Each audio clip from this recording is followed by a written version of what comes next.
We got the Page of Swords today. A page is a servant, an attendant. And so, since he has a sword in his hands, I want to say he is a servant of the Knight of Swords.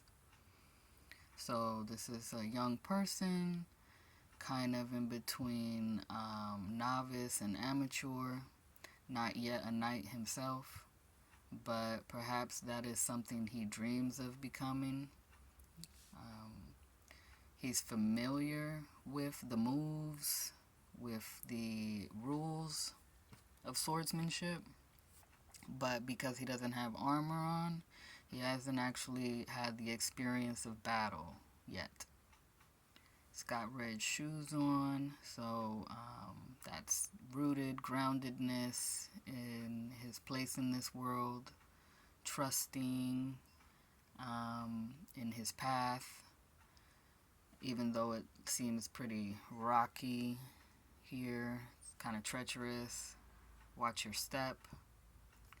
Love could also be motivation, as there's pink in the tunic, and pink is a combination of red and white.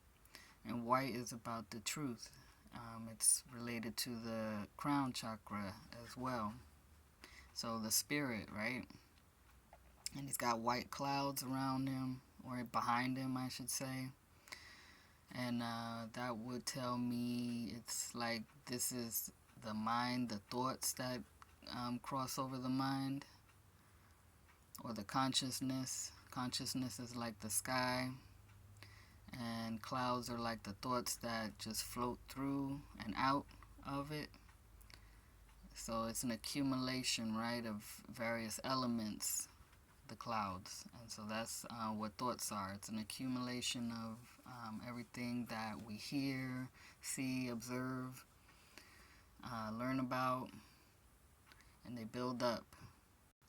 So he's using the sword to cut through to the truth of reality, right?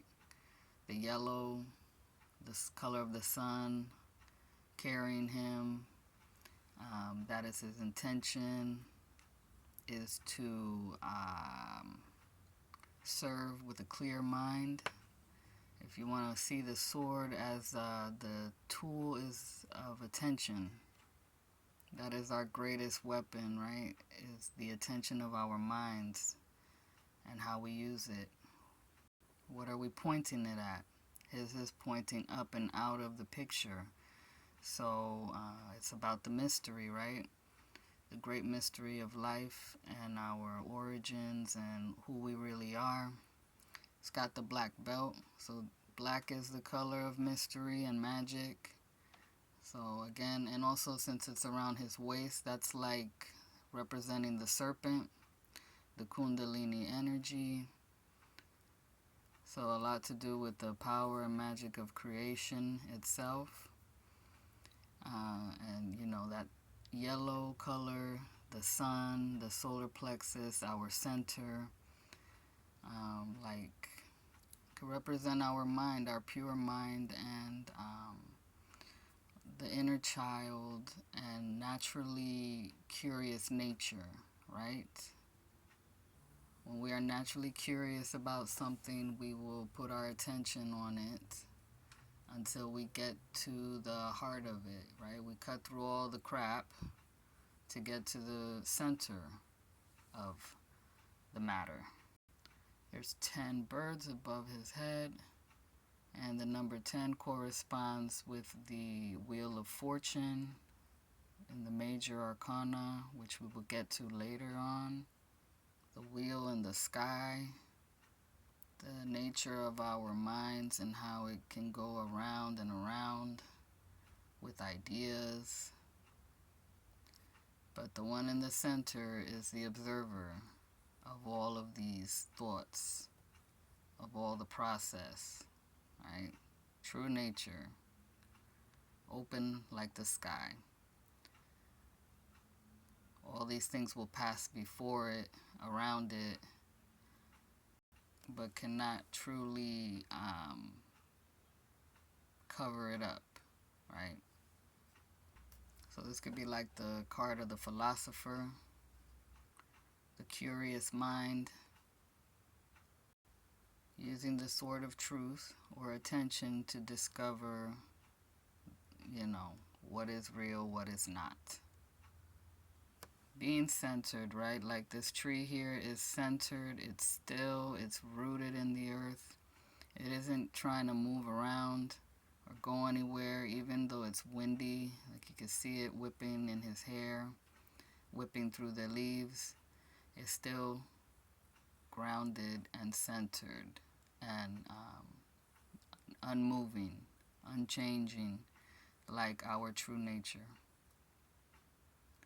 If that makes sense, hopefully it does. This is about the higher consciousness, right?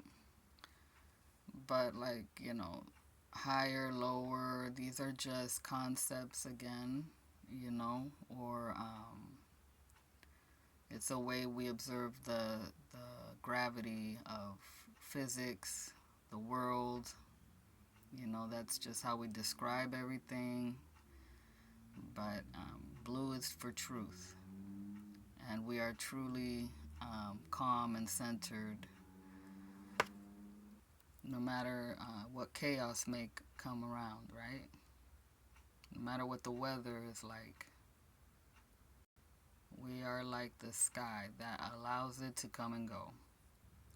So he's making connections, right? Like in the Wheel of Fortune, the number 10, the ending and beginning, the connection, the eternity, right? Like you see in this cloud here. See that circular image, right? It looks like a pearl, the pearl of wisdom, or the dragon's pearl. And you can see that in the high priestess on top of her head. Pearl of wisdom, the spirit. And we can even also see it here in the treasure cup, in the 7 of cups. Pearl of wisdom, what is truly valuable. So that's just some food for thought. You can see it another way if you like. That's the beauty of life and the nature of consciousness and how you can use your mind. Remember, he's a young person.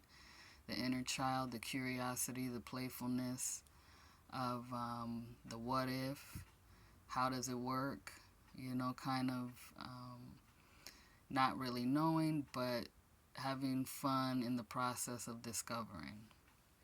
Okay? So thank you for listening, and I hope you have a blessed day.